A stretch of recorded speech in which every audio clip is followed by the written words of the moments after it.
রান্নাঘরে রাখির চ্যানেলে তোমাদের সবাইকে স্বাগত। আজকের রেসিপি আলুর পরোটা। প্রথমে আলুগুলোকে একটা কাঁটা চামচের সাহায্যে ম্যাশ করে নেব।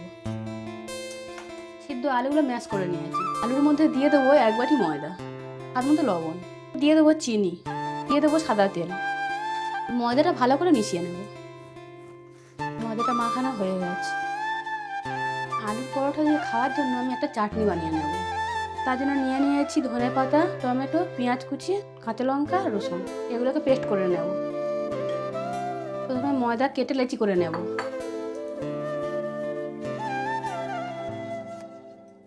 সমস্ত লেচিগুলোকে বানিয়ে নিয়েছি। এবার পরোটাগুলো বেলে নেব। এইভাবে সব পরোটাগুলো বেলে নেব। কড়াইতে তেল ব্রাশ করে নেব।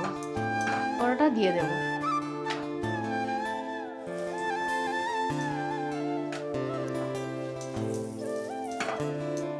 একই রকমভাবে সব পরোটাগুলোকে ভেজে নেব।